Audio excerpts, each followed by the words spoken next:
Are you surprised at all that Mr. Trump seems to hold a narrow lead to this date over Mrs. Clinton? Well, the polls are moving, and the last poll I saw had it at a dead heat, and I think that's about right. I think she has made significant gains in the last couple of weeks, and people are starting to move in her camp. I think a lot of the education that's going on with a lot of our rank and file union members, I think, what Trump's talking about versus what Hillary Clinton's talking about, completely two different things. She's talking about the future of Ohio. Donald Trump is talking about the past, not to mention all the personal stuff. So I think you're going to continue to see the numbers move in her favor. To give Mr. Trump his due, you know the voters of Ohio very well, particularly in your Youngstown area, but across the state. What is it about Mr. Trump that does appear to have some appeal in your state to Ohioans? Well, I think in all fairness, he hit a couple of issues that really strike a chord here. The issue of trade, and I think the economic inequality. The problem is he has zero credibility on both of those issues, and that's what people are learning now, and that's why they're moving away from him and towards Hillary. I mean, he talks about he's going to be the guy. He's going to take on China for the workers in Youngstown. He's going to take on Mexico for the workers in Akron, and then you find out he's outsourcing all of his products and shipping those back into the country, basically taking advantage and making a lot of money off the current system.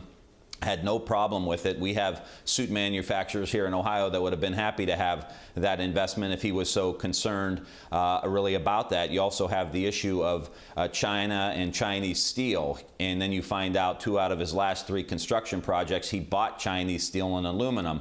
So people in Youngstown are smart. We've seen a lot of politicians come through our community in the last 30 years and try to peddle a little snake oil. And they're starting to sniff that out now, and that's why the change is happening. So he originally struck a chord with the issues, I think, that were really, really important for people here, but he's not the guy to do it. We know you got to redo the trade deals. We know we need a new trade model, and you actually need someone who can sit in a chair for longer than 30 seconds and hammer out the details that are going to benefit the environment and working class people in places like Youngstown, and people are recognizing that Hillary's the person to do that. Congressman, take us to the so-called down ballot in your state and what effects this presidential race may be having. Particularly, you have a pretty vigorous fight over the Senate between Mr. Portland and Mr. Strickland. Yeah. And the polls I've seen at least indicates that Mr. Portland is still leading. Where is that headed?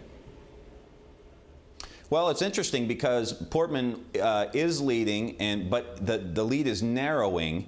And what you're seeing here is a tremendous get-out-the-vote operation for Hillary Clinton. There are offices all over the state, 4 or 5 paid staffers in these offices, tons of volunteers driving out turnout for the Democrats, both Hillary and Ted Strickland. And Rob Portman got himself in a little bit of a pickle because now he's alienated himself from Trump. So a lot of the Trump people, and I'm hearing a lot of this on the ground in the Mahoning Valley, in Youngstown, in Akron, in Northeast Ohio, down the Ohio River, they're not voting for Portman. So you're going to have a significant number of Trump people who aren't just not going to vote for Portman, they're mad at him. They basically think he betrayed their candidate. And so you're going to have increased Democratic turnout because of the ground operation. You're going to see probably a slight decrease in moderate Republicans, general Republicans, because of the tenor and tone, and they don't want to vote for Trump, so they may not go to the polls. And then you see the Trump people who will for sure go to the polls not vote for Portman. So this is a Senate race you really got to keep your eye on because this could be a sleeper. I promise we will do that. One last question, and I'm going to ask you to travel across the aisle now to another Mr. Ryan, Paul Ryan. There were reports over the weekend that actually there may be attempts to unseat him as Speaker of the House during the lame duck session. Do you put any credence in those reports from what you know about the House of Representatives?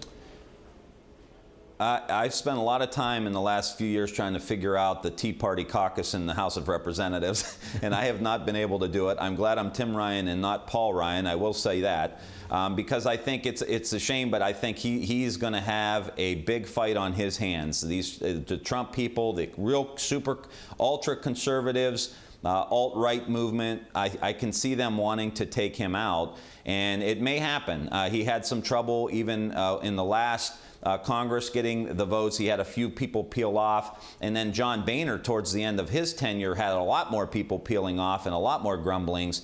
The systemic problem within the Republican Party has not changed. If anything, it's gotten a lot worse.